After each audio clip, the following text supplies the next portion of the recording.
ફેસબુકના માધ્યમથી WhatsApp group બનાવી online share બજારમાં રોકાણ કરવાની લાલચ આપી 3 કરોડ રૂપિયાની છેતરપિંડી બાબતે છત્તીસગઢ રાજ્યમાં નોંધાયેલ અલગ અલગ 3 ગુનાઓનો ભેદ ઉકેલી આરોપીઓને ઝડપી પાડી સુરત શહેર ક્રાઇમ બ્રાન્ચ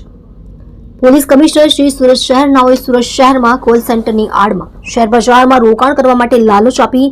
ઓનલાઈન ફ્રોડના ગુનાઓ આચરતા ઇસમોને શોધી કાઢી કાયદેસરની કાર્યવાહી કરવા સુરત શહેર ક્રાઇમ બ્રાન્ચને સૂચના આપેલ હોય જે અનુસંધાને સંયુક્ત પોલીસ કમિશનર શ્રી ક્રાઇમ તથા નાયબ પોલીસ કમિશનર શ્રી ક્રાઇમ સુરતનાઓના માર્ગદર્શન હેઠળ police inspector Shri DCB police station રાહબરી હેઠળ નાસ્તા ફરતા સ્ક્વોડના પોલીસ સબ ઇન્સ્પેક્ટર શ્રી ટીમના માણસો સાથે વર્કઆઉટમાં હતા. દરમિયાન છત્તીસગઢ રાજ્યના સાયબર પોલીસ દ્વારા સુરત શહેર ક્રાઇમ બ્રાન્ચનો સંપર્ક કરવામાં આવ્યો હતો અને તેઓના જિલ્લામાં જુદા જુદા 3 ગુનામાં ફરિયાદીઓ સાથે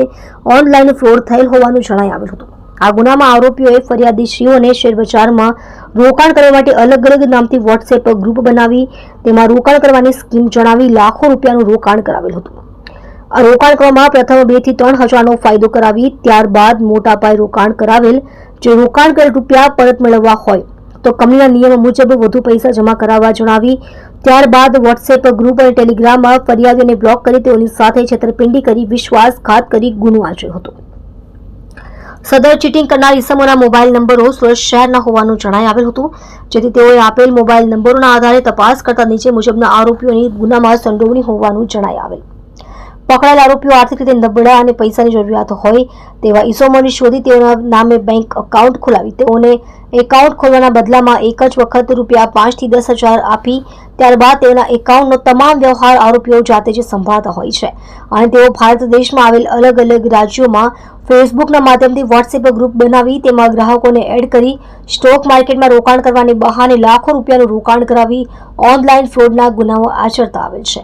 મજકૂર આરોપીઓ વિરુદ્ધમાં નીચે મુજબના ગુનાઓ નોંધાયેલ હોય જેથી આરોપીઓ મહેન્દ્ર ઉર્ફે મનુ ઉર્ફે મૌલિક ભીખુભાઈ ડોબરિયા ઉંમર વર્ષ 29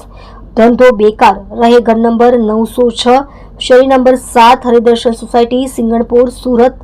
મૂળ રહે જુનાગઢ. ઘનશ્યામ ઉર્ફે લાલો ભગવાનભાઈ નારોલા ઉંમર વર્ષ 33 ધંધો નોકરી રહે ઘર નંબર 245 નારાયણનગર સોસાયટી કતારગામ સુરત મૂળ રહે જિલ્લો અમરેલી. અભિષેક ઉર્ફે અભિ જયંતિભાઈ આજગિયા ઉંમર વર્ષ 26 ધંધો હીરાની દલાલી રહે 334 વૃંદાવન સોસાયટી કતારગામ સુરત મૂળ રહે જિલ્લો જુનાગઢ. યજ્ઞેશ પ્રવીણભાઈ શિયાળિયા ઉંમર વર્ષ 25 ધંધો બેકાર રહે 10 ભક્તિનગર સોસાયટી આંબા તલાવડી કતારગામ સુરત મૂળ રહે જિલ્લો સુરેન્દ્રનગર. તેની વિરુદ્ધ કાયદેસરની કાર્યવાહી કરી તેઓનો કબજો છત્તીસગઢ પોલીસને સોંપવા તજવીજ કરવામાં આવેલ છે.